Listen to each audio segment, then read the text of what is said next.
तो आज हम करेंगे चैप्टर 1 9th क्लास का। ओके, तो दोनों लैंग्वेज में होगा, हिंदी में भी होगा, इंग्लिश में। लिखा तो इंग्लिश में है लेकिन वर्डिंग आपकी जो है वो हिंदी में होगी, हिंदी में समझाया जाएगा। और इंग्लिश से डरना नहीं है, तो इंग्लिश एक लैंग्वेज है, हिंदी भी एक लैंग्वेज है, तो कोशिश करना दोनों लैंग्वेज में सीखनी है। तो आइए हम स्टार्ट करते हैं लेसन 1। देखिए, इंडिया साइज एंड लोकेशन। जो भारत देश है उसका साइज होता है आकार। आपका हिंदी की बुक में मिलेगा भारत का जो आकार है और लोकेशन अवस्थिति, यानी भारत की लोकेशन कहाँ पे है दुनिया में। देखिए समझना, अगर पूरी अर्थ की बात करें, पूरी पृथ्वी की बात करें तो भारत की लोकेशन कहाँ पे, भारत कहाँ पे लोकेट है। India is one of the ancient civilization of the world. ये कह रहा है कि भारत ना जो पुरानी सभ्यताएं हैं दुनिया की उनमें से एक है। आपको सबको पता है दुनिया की जितनी प्राचीन सभ्यताएं हैं उसमें भारत एक है। और दूसरा ये करें, इंडिया हैज आल्सो कंट्रीब्यूट होता है योगदान देना, और सिग्निफिकेंट होता है इंपॉर्टेंट। ये भारत का जो योगदान है वो बड़ा ही इंपॉर्टेंट रहा है making the world history, Bharat का इतिहास बनाने में। तो ये 2-3 चीज़ें दी गई है, बस थोड़ा सा समझिए। अब हम बात करेंगे भारत के साइज की। किसकी? साइज की। अब देखिए एक बार लोकेशन की बात करेंगे। लोकेशन हिंदी में बोलते हैं अवस्थिति। भारत की लोकेशन कहाँ पे है दुनिया के मैप में, ठीक है, तो उसकी हम बात करेंगे। अब देखिए पहली चीज याद रखेंगे तो इंडिया एक वास्ट कंट्री है। वास्ट को हिंदी में बोलते हैं विशाल। क्या बोलते हैं? विशाल। वास्ट मीन होता है वेरी बिग। क्या बोलते हैं? Very big. भारत एक बहुत बड़ा देश है, यानी एक वास्ट कंट्री है। पहली चीज याद रखोगे। दूसरा, भारत क्या है नॉर्दर्न हेमिस्फीयर में पड़ता है, और एक पड़ेगा ईस्टर्न हेमिस्फीयर में। इसके लिए समझिए हेमिस्फीयर होता क्या है। अगर हम अर्थ की बात करें, ध्यान सुनिए, एक बार मैं इधर रफली बना देता हूँ अर्थ। मैंने यहाँ पे अर्थ बना दी। देखिए ये मान लीजिए अर्थ है, ये अर्थ बोला। अब देखिए पृथ्वी के बीच से एक लाइन जाती है बीचों बीच, जिसको इमेजिनरी लाइन या काल्पनिक रेखा भी बोलते हैं। ये 0 डिग्री लाइन है। कौन सी लाइन है? 0 डिग्री। इस लाइन को क्या बोलते हैं? इक्वेटर। क्या बोलते हैं? इक्वेटर। इंग्लिश में इसको इक्वेटर बोलेंगे, हिंदी में क्या बोलेंगे? भूमध्य रेखा। क्या बोलेंगे? भूमध्य रेखा। तो पृथ्वी के बीचों बीच एक लाइन जाती है 0 डिग्री, जिसको हम क्या बोलते हैं? भूमध्य रेखा। क्या बोलते हैं? भूमध्य रेखा। इंग्लिश में क्या बोलते हैं? इक्वेटर। और इसी भूमध्य रेखा को क्या बोलते हैं? विषुवत रेखा। क्या बोलते हैं? विषुवत रेखा। अब देखिए ये जो लाइन है 0 डिग्री इक्वेटर, ये पृथ्वी को 2 इक्वल पार्ट में बांट देती है। समझ गए ना, यानी अर्थ 2 इक्वल पार्ट हो गए, एक ये हो गया, एक ये हो गया। अब देखिए डायरेक्शन की बात करें तो हम ऊपर की डायरेक्शन को क्या बोलते हैं? नॉर्थ, और नीचे वाली को साउथ, और इस वाली को ईस्ट, और ये डायरेक्शन को क्या बोलते हैं? वेस्ट। तो अर्थ 2 भागों में बट गई। ऊपर वाला क्या बन गया? नॉर्थ। क्या बन गया? नॉर्थ। और नीचे वाला क्या बन गया? साउथ। तो ये जो हेमिस्फीयर ये बन गया नॉर्दर्न हेमिस्फीयर। क्या बन गया? ये नॉर्दर्न हेमिस्फीयर। और नीचे वाला क्या बन गया? Southern hemisphere.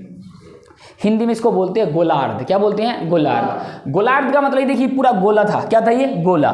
इस लाइन ने क्या कर दिया? गोले को आधा। क्या कर दिया? गोले को आधा। तो ये आधा गोला है। क्या ये? आधा गोला है। आधा गोला उसको क्या बोलते हैं? गोलार्ध। क्या बोलते हैं? गोलार्ध। अब ये उत्तर में तो इसको क्या बोलेंगे? उत्तरी गोलार्ध। क्या बोलेंगे? उत्तरी गोलार्ध। तो ये उत्तरी गोलार्ध है। और नीचे वाला कौन सा हो गया? दक्षिणी गोलार्ध। क्या हो गया? ये दक्षिणी गोलार्ध। अगर भारत की लोकेशन की बात करें, अगर पृथ्वी ऐसे बांटती तो भारत कौन से गोलार्ध में? उत्तरी गोलार्ध में। तो इंडिया की लोकेशन यहाँ पे है, इंडिया यहाँ पे है। अरे समझ गए ना। तो इंडिया कौन से गोलार्ध में है? उत्तरी गोलार्ध में, यानी आपका किसके अंदर पड़ता है? नॉर्दर्न हेमिस्फीयर में। भारत किसमें पड़ेगा? Northern hemisphere. अब देखिए ये 0 डिग्री लाइन है। अगर अर्थ को ऐसे 2 भागों में बांटना है, मान लीजिए ये अर्थ है, यहाँ से एक लाइन खींच दी, ड्रॉ कर दी। अब ऊपर से जो लाइन आती है इसको हम क्या बोलते हैं? Prime meridian. क्या बोलते हैं? Prime meridian. ये भी 0 डिग्री है। इस लाइन का नाम क्या है? Prime meridian. अब ये प्राइम मेरिडियन भी पृथ्वी को 2 भागों में बांट देती है। अब ध्यान सुनिए, ये डायरेक्शन कौन सी बन गई? ईस्ट की। इसको क्या बोलेंगे? Eastern hemisphere. इसको क्या बोलेंगे? Western hemisphere. तो इसको क्या बोलेंगे? पूर्वी गोलार्ध। क्या बोलेंगे? पूर्वी गोलार्ध। इसको क्या बोलेंगे? पश्चिमी गोलार्ध। इसको क्या बोलेंगे? पश्चिमी गोलार्ध।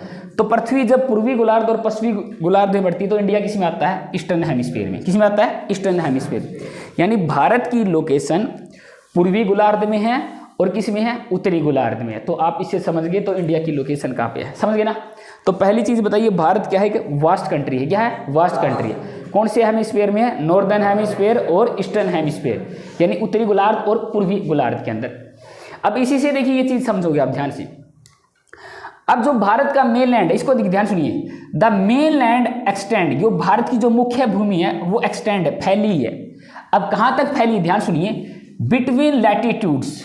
अब देखिए लैटिट्यूड को हिंदी में क्या बोलते हैं पता है किसी को? अक्षांश बोलते हैं, देशांतर। अक्षांश, इसको हम क्या बोलेंगे? अक्षांश रेखाएं। देखिए लैटिट्यूड को हिंदी में क्या बोलते हैं, अक्षांश रेखाएं। अब ये अक्षांश रेखाएं क्या होती है, किस किस को पता है, पता है? अब समझिए इसको। हाँ हाँ ऐसे होती है। देखिए ये बीच की लाइन कौन सी है, इक्वेटर है। कौन सी है, इक्वेटर। अब इक्वेटर के जस्ट साइड में देखिए, इक्वेटर तो क्या है, 0 डिग्री। क्या है, 0 डिग्री। इसके पैरेलल में अगर कोई लाइन है, इसके पैरेलल में जितनी भी लाइन है, इनको हम क्या बोलेंगे, अक्षांश। क्या बोलेंगे, अक्षांश रेखाएं। इंग्लिश में क्या बोलेंगे, लैटिट्यूड। क्या बोलेंगे, लैटिट्यूड। ये सारी की सारी रेखाएं इसके पैरेलल होती है, इसको हम अक्षांश रेखाएं बोलेंगे, और इंग्लिश में क्या बोलेंगे, लैटिट्यूड। क्या बोलेंगे, लैटिट्यूड। अब ये जो आपकी प्राइम मेरिडियन है, क्या है, प्राइम मेरिडियन है, इसके इस साइड में अगर ये रेखाएं हैं सारी, इसको हम क्या बोलेंगे, लॉन्गिट्यूड। क्या बोलेंगे इनको, लॉन्गिट्यूड। और लॉन्गिट्यूड को हम क्या बोलेंगे, देशांतर। इसको हिंदी में हम क्या बोलेंगे, देशांतर। तो ये आपकी देशांतर रेखाएं हैं। कौन सी रेखाएं हैं, देशांतर। समझ गए ना। ऐसे लंबी है तो क्या बोलेंगे, लॉन्गिट्यूड। क्या बोलेंगे, लॉन्गिट्यूड। ऐसे लेटी हुई है तो क्या बोलेंगे, लैटिट्यूड। लेटी हुई लैटिट्यूड, लंबी है तो लॉन्गिट्यूड। लेटिट्यूड को क्या बोलते हैं, अक्षांश। इसको क्या बोलेंगे, देशांतर। ठीक है, तो ये अक्षांश और देशांतर है। अब ध्यान सुनिए, भारत का जो मेन लैंड है, अब ये लेटिट्यूड की बात कर रहा है, अक्षांश की बात कर रहा है, तो इसकी डिग्री कितनी है, 8 डिग्री 4 नॉर्थ और 37 डिग्री 6 नॉर्थ। अब देखिए ये आपका 6 क्लास में आता है। किस क्लास में आता है, 6 क्लास में। अब 6 क्लास में आता है, लेकिन हम समझ नहीं पाते इस कंसेप्ट को। इसको ध्यान से देखिए एक बार मैं फिर से इसको बनाता हूं और ध्यान से समझना, और ना आए तो दोबारा से पूछ लेना। कि बीचों बीच लाइन जा रही है, कौन सी लाइन है, इक्वेटर। कौन सी लाइन है, इक्वेटर। अब देखिए इक्वेटर की डिग्री बताइए ध्यान से, इक्वेटर कितनी डिग्री पे है, 0 डिग्री। कितने डिग्री पे है, 0 डिग्री। अब यहाँ पे नॉर्थ पोल है, क्या ये नॉर्थ पोल। नॉर्थ पोल पे कितना डिग्री है, 90 डिग्री। कितना है, 90 डिग्री। और नीचे साउथ पोल है, यहाँ पे भी कितना है, 90 डिग्री। क्या है, 90 डिग्री। अब ध्यान से सुनिए, ये 0 डिग्री है, तो ये जो लैटिट्यूड यहाँ देखेंगे ना, तो 90 लैटिट्यूड है। कितनी है, 90 लैटिट्यूड। यानी 0 डिग्री आगे 1 डिग्री पे, यहाँ पे मान लीजिए 1 डिग्री है, फिर आगे 2 डिग्री है, तो यहाँ तक 90 तक कितनी लाइन खींच रखी है, 90। अरे ये ग्लोब पे अगर देखोगे, ये लाइन है जो लैटिट्यूड है, कितनी लाइन है ऐसे, 90। कितनी है, 90। तो हर डिग्री पे एक लाइन है, हर डिग्री पे क्या है, एक लाइन खींच रखी। तो ऊपर कितनी लाइन है, 90। कितनी है, 90। अरे समझ गए ना। तो 90 डिग्री तक ऊपर तक जाएगा। अब 90 डिग्री तक कैसे एंगल बनेगा, ध्यान सुनिए। अगर इधर से देखिए, ये 0 का एंगल है, अगर आप चाप लगाओ, इसको ध्यान से देखिए, तो ये एंगल कहाँ कितने बनेगा, 90 का। कितना बनेगा, 90 का। अरे समझिए ना, कितना बनेगा, 90 का। तो ये पूरा ऊपर तक 90 का एंगल बनेगा। तो हर डिग्री पे क्या है, एक लैटिट्यूड है। हर डिग्री पे क्या है, एक लैटिट्यूड है। अब सपोज कीजिए कि मान लीजिए इंडिया यहाँ पे है, इंडिया की लोकेशन ये है, ध्यान सुनिए। अब ये कह रहा है कि इंडिया यहां से कितना है, 0 डिग्री। कितना है, 0 डिग्री। अब भारत दिखा बताइए, नॉर्थ में पड़ेगा, साउथ में, नॉर्थ में। किस में पड़ेगा, नॉर्थ में। अब इधर जैसे इंडिया का ये जो हिस्सा है मेनलैंड का, कन्याकुमारी का, तो यहां तक ध्यान से देखिए, यहां तक आएगा ना, तो यहां तक कितने डिग्री आएगा, 8 डिग्री। कितना आएगा, 8 डिग्री। समझ गए ना। तो 0 डिग्री, 1 डिग्री, 2 डिग्री, ऐसे ऊपर तक जहां से ये इंडिया का बिल्कुल साउथ हिस्सा स्टार्ट होता है, तो यहाँ कितने डिग्री आएगा, 8 डिग्री। और जहां मान लीजिए इंडिया का कश्मीर वाला रीजन है, यहां से खत्म होता है, तो यहां से 37 डिग्री। कितना होता है, 37 डिग्री। अब ये इंग्लिश में मिलेगा नॉर्थ। क्या मिलेगा, नॉर्थ। और ये भी क्या मिलेगा, नॉर्थ, क्योंकि भारत उत्तरी गोलार्ध में है। कौन से हेमिस्फीयर में, नॉर्दर्न हेमिस्फीयर में। और हिंदी में क्या मिलेगा, उत्तर। क्या मिलेगा, उत्तर। दोनों में क्या मिलेगा, उत्तर। अब पूछ रहा ना भारत कहाँ पे लोकेटेड है, तो उत्तर के अंदर 8 डिग्री से शुरू होकर 37 डिग्री तक है। तो इसमें ध्यान से देखिए, ये 8 डिग्री नॉर्थ से लेके कितना है, 37 डिग्री नॉर्थ। देखो इसमें भी नॉर्थ है और इसमें भी नॉर्थ है। हिंदी में मिलेगा उत्तर। क्या मिलेगा, उत्तर। समझ गए ना। अरे समझ गए ना, उत्तर में भारत की लोकेशन कितनी है, 8 डिग्री से लेके 37 डिग्री उत्तर। समझ गए ना, 8 डिग्री से लेके 37 डिग्री उत्तर तक। अब आगे बात करेगा लॉन्गिट्यूड की। किसकी बात करेगा, लॉन्गिट्यूड की लाइन है। ये प्राइम मेरिडियन है। कौन सी, ये प्राइम मेरिडियन। अब प्राइम मेरिडियन 2 भागों में बांटेगी। इंडिया की लोकेशन देखिए, मान लीजिए ये इंडिया है, सपोज कीजिए ये इंडिया। अब ध्यान से देखिए, इस साइड में आएगा तो ये लॉन्गिट्यूड कितना डिग्री है, 0 डिग्री। यहाँ से कितना आएगा, 1 डिग्री, 2 डिग्री, 3 डिग्री, ऐसे ऐसे आता जाएगा। तो कितना तक आएगा, 180 तक। कितना आएगा, 180 तक। तो लैटिट्यूड कितना होता है, 90 तक। कितना होता है, 90 तक। और ये कितना होता है, 180 तक। कितना होगा, 180 तक। अब ध्यान से सुनिए, यहां से 1 डिग्री, कहने का मतलब इंडिया का ये जो हिस्सा है, ध्यान सुनिए, ये हिस्सा है, तो यहाँ से लेके 0 डिग्री आएगा, 1 डिग्री, 2 डिग्री, 5 डिग्री, 10 डिग्री, तो यहाँ तक इंडिया का ये जो हिस्सा है गुजरात वाला, तो यहाँ कितना डिग्री होगा लॉन्गिट्यूड में 68 डिग्री। कितना होगा 68 डिग्री। अब देखिए ये ईस्ट में है, किस में है ईस्ट में, क्योंकि ये कौन सा है पूर्वी गोलार्ध यानी ईस्टर्न हेमिस्फीयर, ये कौन सा है वेस्टर्न हेमिस्फीयर, तो ये ईस्ट में पड़ेगा, तो कितना पड़ेगा 68 डिग्री। कितना होगा 68 डिग्री ईस्ट के अंदर। अब ये जो हिस्सा खत्म होगा मान लीजिए इंडिया का अरुणाचल प्रदेश वाला, तो यहाँ तक ये कितने डिग्री होगा 7 है, कितना ये 97, ये डिग्री ईस्ट के अंदर है, तो ये भी क्या हो गया ईस्ट की हो गई। तो भारत का जो विस्तार है उत्तर में कितना है 8 डिग्री से लेके कितना है 37 डिग्री, कितना है 37 डिग्री, समझ गए ना। तो ये सारा का सारा उत्तर में है, यहाँ से 0 से लेके 90 तक उत्तर में जाएगा, तो 8 से लेके 37 डिग्री, 8 से लेके 37 डिग्री। और पूर्व में कितना है, पूर्व में कितना 68 से लेके 97, कितना है ये 97, अरे कितना है 97। ये बुक के अंदर मैप मिलेगा, ठीक है ना, तो मैप मिलेगा इंडिया का, उसमें देख लेना इंडिया की लोकेशन है तो देख लेना, उसके अंदर ऐसे लैटिट्यूड होगी और लॉन्गिट्यूड होगी। तो भारत का बिल्कुल वेस्ट का एरिया और ईस्ट का एरिया देख लेना, दोनों के दोनों में ये डिग्री मिलेगी। तो ये भारत की क्या है लोकेशन है। 8 से याद रखिए, 8 और 37, कितना याद रखोगे 8 और 37, इसको हटा दो पॉइंट वाले को। 8 डिग्री नॉर्थ से 37 डिग्री नॉर्थ तक, 8 डिग्री उत्तर से लेके 37 डिग्री उत्तर, बस इतना याद रखना, 8 degree 37 degree, 8 degree 37 degree, India 8 degree 37, 8 37, 8 37, समझ गए ना। अब इस साइड में कितना है 68 95, 68 97 या 95, 68 97, 68 97, अरे समझ गए ना। इंडिया का ये लैटिट्यूड है लॉन्गिट्यूड है, यही बता रहे। देखिए हिंदी में भी ऐसे, तो भारत का जो मेन मुख्य भूमि का विस्तार है, इसका जो अक्षांश है वो क्या है 8 डिग्री उत्तर से लेके 37 डिग्री उत्तर तक, और देशांतर है वो 68 डिग्री पूर्व से लेके और 97 डिग्री पूर्व तक, बस इतना ही है। अब फिर आगे देखिए ट्रॉपिक ऑफ कैंसर, यानी इसको हिंदी में क्या बोलते हैं हम कर्क रेखा, क्या बोलेंगे कर्क रेखा। ट्रॉपिक ऑफ कैंसर को क्या बोलेंगे कर्क रेखा। भारत के कितने राज्यों से गुजरती है 8 राज्यों से, कितने राज्यों से गुजरती है 8 राज्य। तो ये है देखिए कर्क रेखा भारत के बीचों बीच जाती है, तो भारत को 2 भागों में बांट देती है, उत्तर भारत और दक्षिण भारत, उत्तर भारत और दक्षिण भारत। तो भारत के कौन से 8 राज्य जहां से ट्रॉपिक ऑफ कैंसर गुजरती है, एक ध्यान से देखिए, इनको याद कीजिए, जिसको याद है थोड़ा पेशेंस बढ़ाइए, याद नहीं है देखिए। इस साइड में सबसे पहला कौन सा है गुजरात, कौन सा है गुजरात, उसके बाद में राजस्थान, थोड़ा सा राजस्थान के एरिया आता है यहाँ पे, तो गुजरात में भी जाती है राजस्थान में, ठीक है। तो पहला राज्य है गुजरात, सेकंड राजस्थान, गुजरात राजस्थान, गुजरात राजस्थान। उसके बाद में ये बीच में पड़ेगा मध्य प्रदेश, क्या पड़ेगा मध्य प्रदेश, क्या पड़ेगा मध्य प्रदेश। और मध्य प्रदेश के साइड में कौन सा पड़ेगा छत्तीसगढ़, कौन सा पड़ेगा छत्तीसगढ़। तो 2 के पैर याद रखना, मध्य प्रदेश छत्तीसगढ़, मध्य प्रदेश छत्तीसगढ़, फिर राजस्थान, फिर मध्य प्रदेश, फिर छत्तीसगढ़। अब उसके बाद ध्यान से देखिए, इधर मिलेगा आपका झारखंड, क्या मिलेगा झारखंड, क्या मिलेगा झारखंड। और इधर मिलेगा वेस्ट बंगाल, क्या मिलेगा वेस्ट बंगाल यानी पश्चिम बंगाल। आई बात समझे। तो 2 के पैर याद रखना, पहला गुजरात राजस्थान, गुजरात राजस्थान, मध्य प्रदेश छत्तीसगढ़, मध्य प्रदेश छत्तीसगढ़, मध्य प्रदेश झारखंड वेस्ट बंगाल, झारखंड वेस्ट बंगाल, 6 राज्य हो गए ना। अब 2 ये जो नॉर्थ ईस्ट के राज्य यहाँ से गुजरेगी, तो यहाँ पे एक राज्य है त्रिपुरा, कौन सा राज्य है त्रिपुरा, कौन सा राज्य है त्रिपुरा। और यहाँ पे कौन सा राज्य है मिजोरम, कौन सा है मिजोरम, त्रिपुरा और मिजोरम। तो त्रिपुरा से भी जाएगी और मिजोरम से भी। तो कर्क रेखा भारत के 8 राज्यों से गुजरती है, कितने राज्यों से 8 राज्यों से। तो 8 के 8 के नाम याद हो गए ना। बताइए इस साइड से 2 बताना, पहला दूसरा 2 एकदम भागना नहीं है, पहले 2, पहला दूसरा तीसरा, फिर हो गया इसका, फिर मध्य प्रदेश छत्तीसगढ़, मध्य प्रदेश छत्तीसगढ़, फिर कौन सा है झारखंड वेस्ट बंगाल, झारखंड वेस्ट बंगाल। इस साइड में त्रिपुरा मिजोरम, त्रिपुरा मिजोरम, त्रिपुरा मिजोरम। अब इस साइड में ये तो पूछेगा पश्चिम से पूर्व, अब इस साइड से पूछेगा तो ध्यान सुनिए, इस साइड से पहला राज्य कौन सा है मिजोरम, फिर कौन सा है त्रिपुरा, मिजोरम त्रिपुरा, मिजोरम त्रिपुरा, फिर कौन सा है वेस्ट बंगाल झारखंड, वेस्ट बंगाल झारखंड, छत्तीसगढ़ मध्य प्रदेश, छत्तीसगढ़ मध्य प्रदेश, राजस्थान गुजरात, राजस्थान गुजरात। तो कर्क रेखा भारत के 8 राज्यों से गुजरती है, कितने राज्यों से 8 राज्यों से। आगे बात समझे, तो याद हो गया ना। अब देखिए, अब जैसे मतलब आज याद कर लिए चीज़ें, तो ये पूरी ज़िंदगी के लिए तैयार हो गई, इसका कोई क्लास से कोई संबंध नहीं है। तुम 9th में हो, 8th में हो, 7th में हो, कोई क्लास में, बस कर्क रेखा भारत के इतने राज्यों से। ये क्वेश्चन ऐसा नहीं है कि 9 राज्यों से गुजरेगी, बस 8 से ही गुजरेगी। आपका क्वेश्चन क्लियर है, समझ गए ना। अब भारत का विस्तार यही, हर बुक में यही मिलेगा, कभी भी नहीं हो सकता 68 से कभी 70 नहीं हो सकता, यही रहेगा परमानेंट।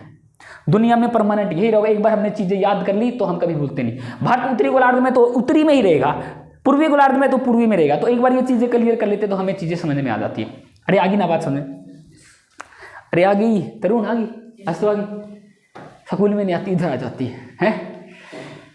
बताइए 8 राज्य, ध्यान सुनिए। इस साइड से पहला गुजरात, दूसरा गुजरात राजस्थान, नेक्स्ट मध्य प्रदेश छत्तीसगढ़, उसके बाद झारखंड वेस्ट बंगाल, त्रिपुरा मिजोरम, त्रिपुरा मिजोरम। अब पूर्व से बताइए, पहला मिजोरम, त्रिपुरा, वेस्ट बंगाल, झारखंड, छत्तीसगढ़, मध्य प्रदेश, राजस्थान, गुजरात। समझ गए ना?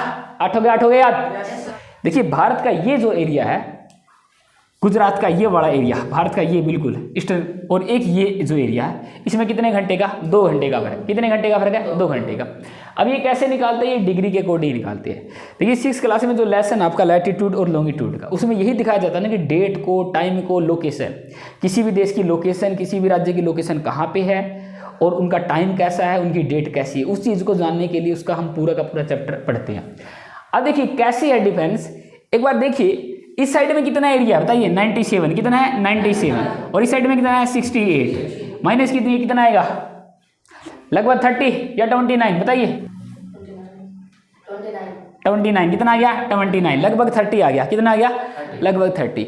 अब देखिए डिफरेंस कैसे निकालती है। अब ये तो सभी को पता ना, इस साइड में सबसे पहले क्या होगा? सूरज। सबसे पहले मॉर्निंग कहाँ पे होगी? गुजरात में या अरुणाचल प्रदेश में? मोहित कहाँ होगी? अरुणाचल प्रदेश। कहाँ होगी? सुबह। पता नहीं है? तरुण अरुणाचल प्रदेश में क्यों होगी? इधर पहले क्यों नहीं आते सुबह? बता, तू बता। हाँ, सूरज कहाँ निकलता है? पूर्व में। कहाँ निकलता है? पूर्व में। अब सूरज यहाँ निकलेगा पूर्व में। ध्यान सुनिए, ये मान लीजिए सन है। एक बार मोबाइल है क्या? भाई नहीं। अब मान लीजिए सन है, क्या ये सन है? अब ध्यान से देखिए, सबसे पहले ये सूरज आ गया। ध्यान सुनिए, ये सन की लाइट पड़ रही है, तो सबसे पहले सन कहाँ दिखाई पड़ेगा? इस एरिया में। कहाँ दिखाई पड़ेगा? एरिया में। अरे समझ गए ना? सूरज की किरण सबसे पहले कहाँ पड़ेगी? अरुणाचल प्रदेश में। कहाँ पे? अरुणाचल प्रदेश में। फिर इस साइड में आएगी, फिर इस साइड में आएगी, फिर इस साइड में आएगी, इस साइड में आएगी, फिर इस साइड में आएगी, तो यहाँ तक शाम होगी। यहाँ कहने का मतलब शाम होगी तो उधर तो रात हो चुकी होगी ना। अरे समझ गए ना? उधर क्या हो चुकी होगी? रात। तो सबसे पहले सूरज कहाँ दिखाई पड़ता है? पूर्व में। दुनिया का कोई भी एरिया सबसे पहले सूरज कहाँ दिखाई पड़ता है? पूर्व में। किसी भी पूर्व का एरिया सबसे लास्ट में पश्चिम में। तो सबसे पहली सुबह कहाँ होती है भारत में? अरुणाचल प्रदेश में। इसलिए इस राज्य का नाम है अरुणाचल प्रदेश। क्या नाम है इसका? अरुणाचल प्रदेश। अरुण का मतलब क्या आता है? सूर्य। आंचल मतलब क्या आता है? गोद में। सूर्य की गोद में बसा हुआ है, यानी सबसे पहले सूर्य की किरण कहाँ पड़ती है? अरुणाचल प्रदेश में। कहाँ पड़ती है? अरे ऐसा प्रदेश है, ऐसा एरिया जहाँ सबसे पहले अरुण आता है, सूरज आता है, इसलिए नाम इसका अरुणाचल प्रदेश। क्या नाम इसका? अरुणाचल प्रदेश। अब ये मध्य प्रदेश क्यों है? क्योंकि भारत के मध्य में है। कहाँ पे है? मध्य में, तो इसको मध्य प्रदेश बोलते हैं। अरे इसमें हिमाचल प्रदेश क्यों बोलते हैं? हिम, हिम क्या होती है? बर्फ। क्या होती है? बर्फ। हिम प्लस आंचल, बर्फ की गोद में बसा हुआ राज्य। ऐसा एरिया जो बर्फ की गोद में बसा हुआ, तो इसको क्या बोलते हैं? हिमाचल प्रदेश। क्या बोलते हैं? हिमाचल प्रदेश। तो इसीलिए इसका नाम है अरुणाचल प्रदेश। दुनिया में सबसे पहले सूरज कहाँ उगता है बताइए? दुनिया में सबसे पहले उगते सूरज का देश दुनिया में जापान या नॉर्वे? मध्य रात्रि का जापान। सबसे पहले सूरज कहाँ दिखाई पड़ता है? जापान में। तो उगते सूर्य का देश किसे बोलते हैं? जापान को। किसको बोलते हैं? जापान को। दुनिया में उगते सूर्य का देश कौन सा है? जापान। और भारत में सबसे पहले अरुणाचल प्रदेश में। अरे समझे ना? देखिए इधर मान लीजिए, इधर सुबह होगी, क्या होगी? सुबह। हमारे अंधेरा है, अरे समझे ना? फिर इधर इधर आएगा तो इधर क्या है? श्याम है, इधर अंधेरा हो जाता है। अरे समझे? तो ये चीज है इस साइड में। तो सबसे पहले बोरिंग इधर होती है, लास्ट में। अब इनमें डिफरेंस आ जाता है। देखिए कैसे, ये जो रीजन है, ये रीजन है, कितने डिग्री का डिफरेंस है? 30 डिग्री का। कितना है? 30 डिग्री का। अब इसको कैसे निकालते हैं उसको देखिए। पृथ्वी अपना चक्कर लगाती है, जैसे ऐसे अपने कक्ष पे घूमती है, तो कितने घंटे में? 24 घंटे में। पृथ्वी अपना एक चक्कर लगाती है कितने घंटे में? 24 घंटे में। एक दिन में लगाती है 24 घंटे में। तो कोई भी वस्तु अपनी धुरी पे घूम जाती है, कितना एंगल घूमती है? 360। कितना घूमती है? 360। यानी अर्थ 360 डिग्री घूम जाती है कितने घंटों में? 24 घंटों में। तो एक घंटे में कितना आएगा? 15 डिग्री। तो एक घंटे का कितना निकल गया? 15 डिग्री। यानी पृथ्वी एक घंटे में कितना घूमती है? 15 डिग्री। एक घंटे में 2 घंटे में 30, 3 घंटे में 45, 4 घंटे में 24 घंटे में 360। अब एक चीज और समझिए, अब एक घंटे में कितनी मिनट होती है? 60 मिनट। 60 मिनट बराबर 15 डिग्री, समझ गए ना? 60 मिनट बराबर 15 डिग्री। तो 1 डिग्री घूमने में पृथ्वी कितना मिनट लेती है? 4 मिनट। कितना लेती है? 4 मिनट। पृथ्वी 1 डिग्री घूमने में कितना लेती है? 4 मिनट। कितना लेती है? 4 मिनट। तो इस एरिया का लगभग कितना डिफरेंस है? 30 डिग्री का। कितना है? 30 डिग्री। ये देखिए यहां से जो भारत का ये एरिया कितना डिफरेंस है? 30 डिग्री। 30 डिग्री गुणा 4 कितना हो गया? 120। कितना हो गया? 120। 120 सेट कितना हो गया? 2 घंटे। कितना हो गया? 2 घंटे। 2 घंटे का डिफरेंस आ गया ना? 2 घंटे का डिफरेंस आ गया। जिसका मैथ वीक है उसको नहीं आता, मैं भी थोड़ा थोड़ा सीख गया। अरे समझ गए ना? फिर से देखिए एक बार। पृथ्वी अपना एक चक्कर कितने घंटे में लगाती है? 24 घंटे में। 24 घंटे में कितना घूमती है? 360। 1 घंटे में कितना घूमेगी? 15 डिग्री। 1 घंटे में 15 डिग्री। 1 घंटे में 15 डिग्री, यानी अगर इसकी मिनट बना ले 60 मिनट में 15 डिग्री। 60 मिनट में 15 डिग्री। 1 डिग्री घूमने में 4 मिनट लेती है। 1 डिग्री में 4, 2 डिग्री में 8, 3 डिग्री में 12, 15 डिग्री 60, 15 डिग्री 60, 1 डिग्री 4 मिनट।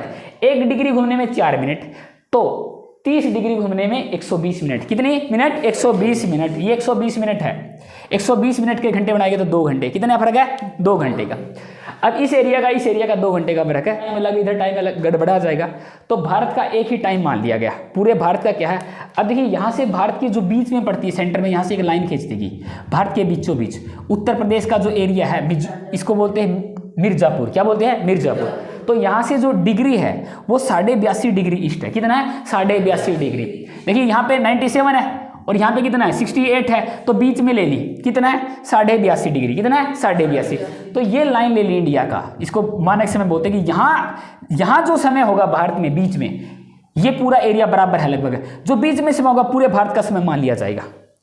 यहाँ पे जो टाइम होगा वो पूरे भारत का टाइम मान लिया जाएगा सब। तो इसको बोलते हैं स्टैंडर्ड मेरिडियन ऑफ इंडिया। क्या बोलते हैं? Standard meridian of India, IST, India standard time. तो भारत का टाइम कहाँ से डिनोट होता है? इस लाइन से।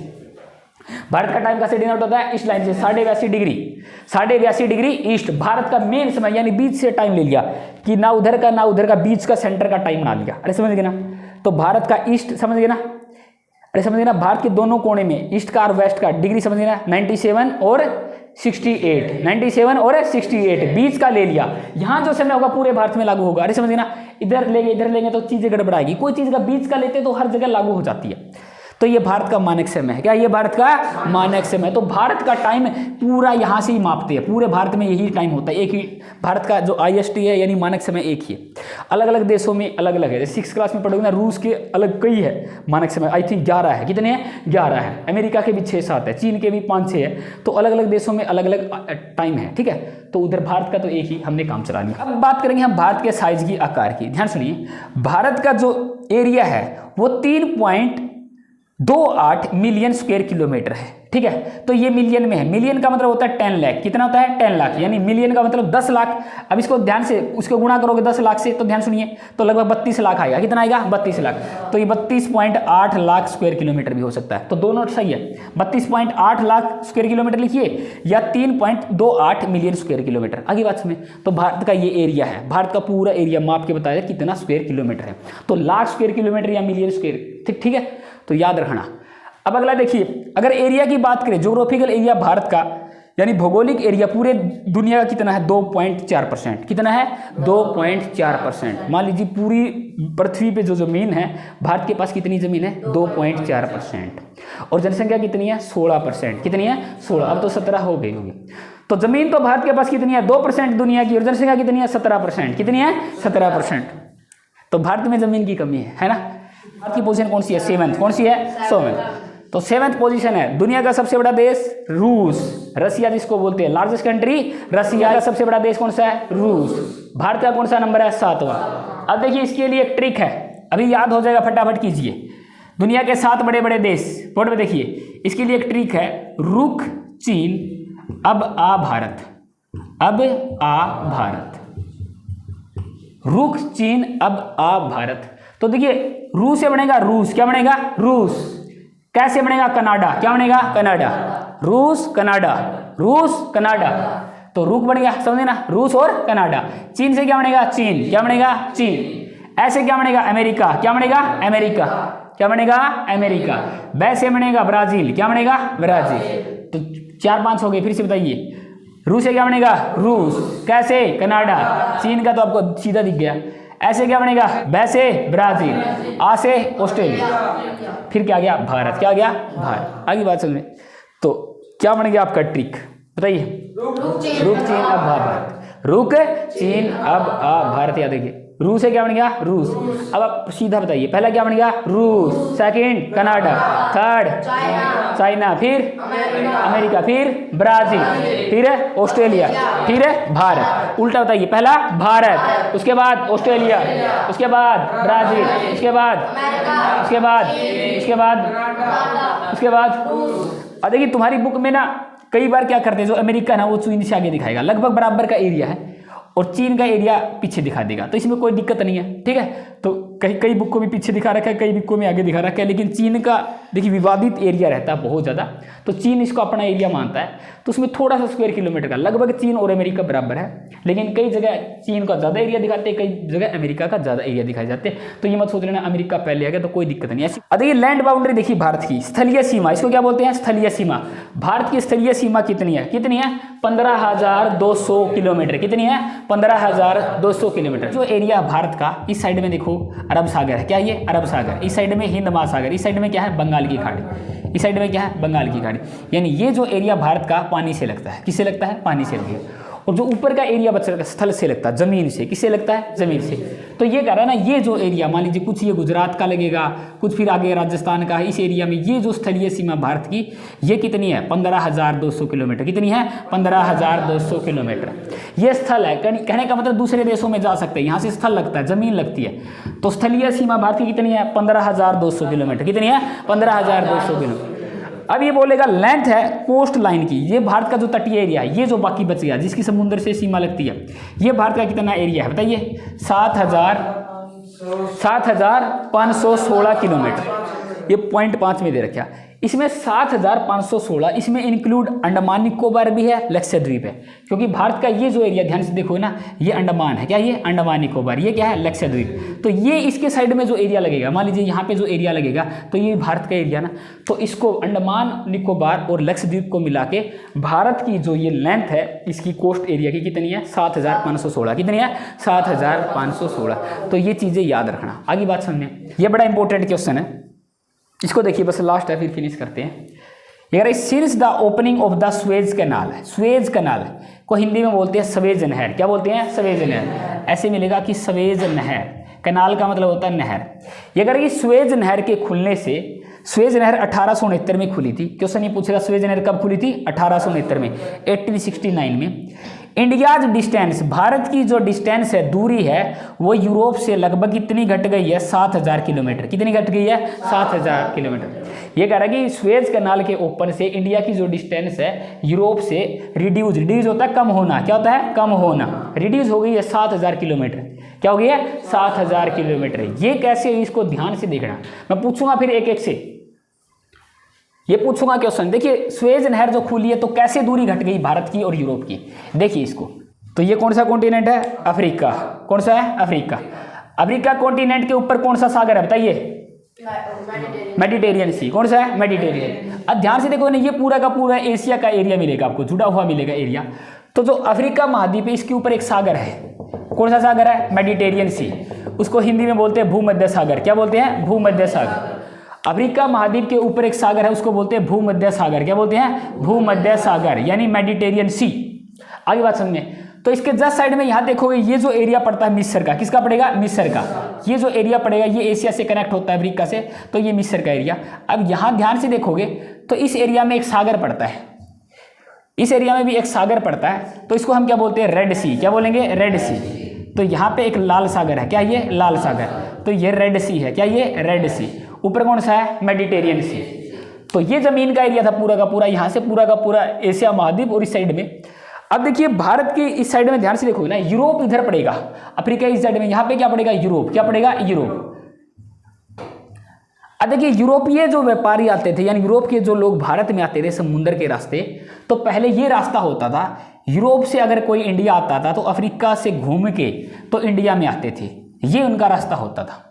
आई बात समझ में, यानी अगर इंडिया से किसी को जाना है या चाइना में जाना है या जापान में जाना है तो ये आपका जो अफ्रीका महाद्वीप है इसके इस साइड से घूम के जाना पड़ता था, चाहे यूरोप का यूके में जाए, फ्रांस में जाए, जर्मनी में जाए, कहीं भी जाए। यानी यूरोप के देशों में अगर भारतीय उपमहाद्वीप में आना होता था तो पूरा अफ्रीका से घूम के आना पड़ता था। यहाँ पहले कोई रास्ता नहीं था, क्योंकि ये जो सारा का सारा एरिया ये ज़मीन से जुड़ा हुआ है, ये टोटली ज़मीन का एरिया है। यहाँ से देखोगे ना, ये भूमध्य सागर थोड़ा सा एरिया, बाकी ये एरिया सारा ज़मीन का है, समझ गए ना। ये सारा का सारा एरिया क्या है, ज़मीन का, इधर कोई रास्ता नहीं है। तो बाद में क्या किया, देखिए फ्रांस की एक कंपनी ने क्या किया, ये जो एरिया है सारा का सारा, इसको क्या कर दिया, काट दिया। ये बिल्कुल पतला सा एरिया था मिस्र का, किसका था ये, मिस्र का। यहाँ पे मिस्र देश है, अफ्रीका का कौन सा देश है, मिस्र यानी इजिप्ट देश है, इसको बोलते हैं मिस्र देश यानी इजिप्ट देश। अब इसके इस साइड में रेड सी है, क्या है, रेड सी। इस साइड में क्या है, मेडिटेरियन सी यानी भूमध्य सागर। तो फ्रांस की एक कंपनी ने क्या कर दिया, ये जो एरिया है, जमीन का जो एरिया है, पतला सा एरिया, इसको काट के यहाँ पे एक नहर बना दी। क्या बना दी, नहर। तो ये जो भूमध्य सागर है और लाल सागर है, इसके बीच से आने जाने का रास्ता बन गया, यानी समुद्री जहाज आ जा सकते थे। फिर अगर कोई यूरोप का, मान लीजिए कोई भी यूरोपियन है, तो अगर उसको इंडिया में आना था तो वो डायरेक्ट भूमध्य सागर, लाल सागर होकर इंडिया आ सकता था। अरे आगे ना बात समझने। तो अगर यहाँ से इंडियन सब कॉन्टिनेंट से जाना है तो यहाँ से आना स्टार्ट कर दिया, तो इससे ये सारी की सारी दूरी क्या होगी, कम हो गई, ऐसे घूम के नहीं आना पड़ेगा। आगे बात समझने। तो क्वेश्चन याद रखना कि स्वेज नहर कब खुली थी, 1869 में। कब खुली थी, 1869 में। स्वेज नहर कहाँ पे, अब किसको जोड़ेगी, भूमध्य सागर और लाल सागर को। पहले ये रास्ता नहीं था, बाद में फ्रांस की कंपनी ने काट के यहाँ से शॉर्टकट बना दिया। अरे समझिए ना, तो पहले ये रास्ता बिल्कुल घूम के आते थे, यहाँ से शॉर्टकट बना दिया। क्या बना दिया, शॉर्टकट। जो शॉर्टकट बना उसको क्या बोलते हैं, स्वेज नहर। क्या बोलते हैं, स्वेज नहर। अब स्वेज नहर पे किसका कब्जा है, मिस्र का। किसका है, मिस्र। तो मिस्र क्या करता है, यहाँ से आने वाले जितने भी जहाज है, व्यापार होता है, तो यहाँ से टैक्स लेता है। इसकी जो इकोनॉमी है इसी के ऊपर चलती है। मिस्र की इकोनॉमी किसके ऊपर चलती है, टैक्स से। यहाँ पे समझे ना, टैक्स लेते हैं आने जाने वाले जितने भी, तो यहाँ से दुनिया का पूरा यहाँ से व्यापार होता है। भारत का, भारतीय जो महाद्वीप है, जापान है, चीन है, तो इस एरिया से क्या व्यापार होता है, यूरोप से। आगे बात समझे।